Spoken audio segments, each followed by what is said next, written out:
Hey guys, welcome back. In today's video we're going to be working on the 2J.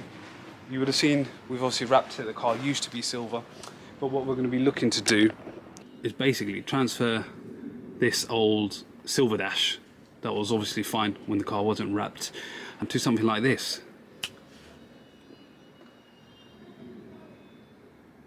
Using literally everything that's on the table right now. So a couple of cans of plastic dip are really good. That gives it a quick, easy on finish, should help restore it to black. We've got some plastic tools because, yeah guys, on a 2J you don't really want to be breaking any panels. Not only are they expensive to replace, it's finding one that's the issue. Right guys, so first step is, because we're obviously going to be removing the panels behind here, there's going to be plugs and stuff, so like this odometer, and we're going to have to disconnect. There might well be a few other bits and wires or something like that that we need to pull. So just generally whenever you're working on the car, good idea just disconnect the battery. So I've done that now, and basically we're just going to start looking at the panels. There's already 3 screws here, 5 actually, that I've taken off. It's a bit loose, so I shouldn't really need the prying tool for this. So you can see this is what I'm talking about. So this is why you want to turn the electrics off, just in case, guys. Probably nothing will happen, but you can never be too safe. So just basically unclip these. Right, I've got one on this side as well.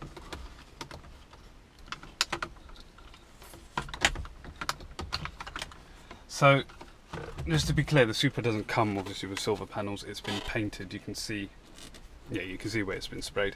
I'm just trying to get it back to looking as stock as possible. Obviously with the car getting black, the silver dashboard looks a bit random now.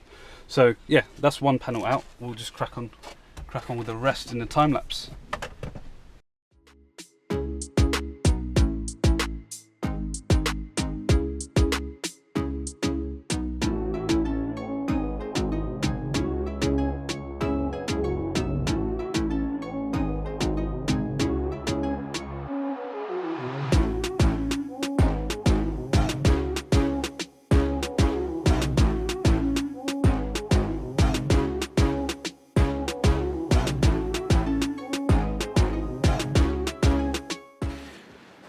Right guys, so we've got the panels off the car now.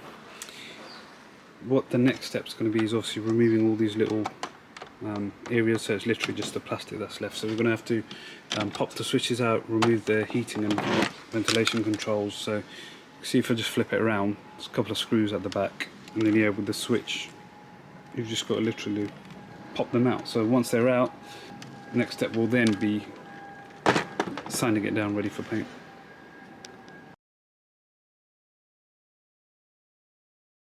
All the panels are apart, pull the switches out and stuff off screen, masked up any areas where I didn't want there necessarily to be any access paint going on. The good thing about plastic dip though is, like, to be honest, even if you do get a bit of overspray, you can rub it off. You can see I've done the first coat there, so similar to what we were doing with the vinyl wrap, guys. Just alcohol wipe this down just to get rid of any last minute, like dust or anything like that. But yeah, basically once you've done that, you're good to go. So this is obviously the first coat, so we're going to go a bit light. Like I said, keyed it down just to help it get a bit of a better surface and adhere to it a bit better. It's a bit windy, not the best conditions to be doing this, but I've got to get this car ready for the review, so needs must and all that. You're going to spray nice even coats. The first ones, guys, is just really all about just almost getting, I think they call it a dust coat, but effectively where you're lightly just going to cover it. You're going to get down at different angles as well, so you can see, make sure you cover the edge. The nice thing about plastic dip, it's pretty forgiving, so you'll see, although a bit of it's collecting there, it will dry out and you completely won't be able to see it anymore. So just carry on, try to keep the can maybe about like 10 centimeters away. If you're starting to see spotting like that, guys, just shake the can a little bit more. What you also want to do, see around the rims here, is just make sure you're going round it at an angle like that. You can see there's a little bit open, right? So you spray it at this angle and basically do that for every one. As you're going to be giving it more coats, it will just get blacker and blacker, which is the look we're going for. That panel's done for the first coat. The can says, where is it?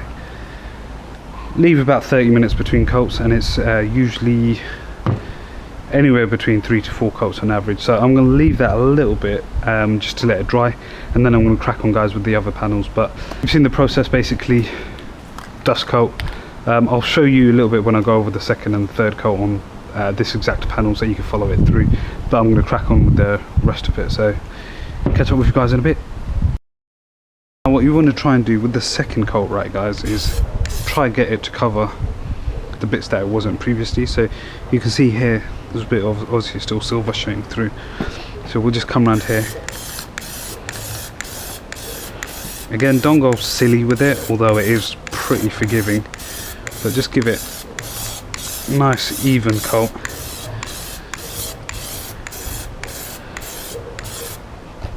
And then remember all these little bits around the knobs, just again go around those with a second coat.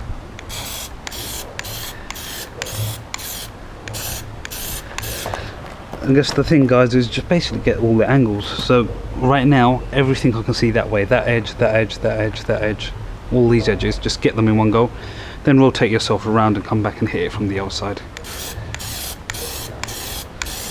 Always try to start spraying, I didn't do it there, try to start spraying off the panel, because otherwise you're going to get like I did there where I made a mistake, a little bit of drop. So start here,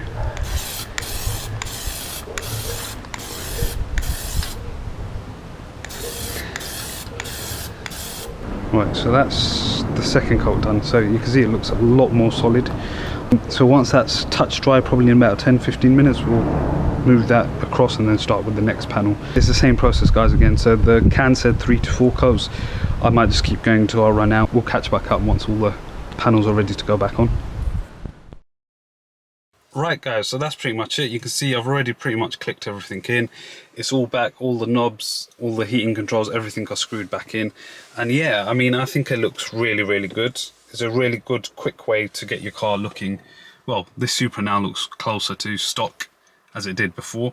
And also, just because it's no longer silver, I think now it's slowly going to sink into me when I drive it around that it is a totally different car, at least in looks. When it was just wrapped from the inside, it still felt like the same car, but now immediately just sitting here, I just love the way the red needles are really now brought out by the stitching. Because everything's gone black, it's just a nice little black and red theme going on. The plastic dip itself, obviously it's not specific to the Supra, and it's really good. One of the things I might not have mentioned is you can actually peel it off, so it's really good for if you want to temporarily try something out. So one of the things we're going to do on the Audi is the chrome rings that you have at the back. We're actually going to plastic dip those maybe in the future, just to see how it'd look black. If we don't like it, fine, we'll just peel it back off. Kind of like vinyl wrap, but a lot easier. So I hope you found this video useful, guys. Make sure to leave a comment down below. What else do you think about plastic dip generally? Like, what other uses? For me, it's something I've always used, just a quick way, and like I said, it's really forgiving. Make sure to give this one a thumbs up. Now, those of you who have been waiting eagerly for the Supra content, apologies. With it being locked down, most of the fun stuff that I've planned to do with the car has not been possible to do, so pretty much all the circuits, that side of things, was all closed. It also being snowing and the weather's not been the right time basically to enjoy this car. So hopefully in a few weeks things start opening up again, and then we can pick back up with the Supra content. But thank you for being patient so far. I know there's a lot of Audi content coming out. It's just easier to film that at the moment than it is with the Supra. But rest assured, the car's obviously still here. Otherwise we wouldn't have filmed this video. But as soon as the weather gets better, there'll be more stuff coming. That's it for now, guys. Hope to catch you in the next video. Thanks for watching.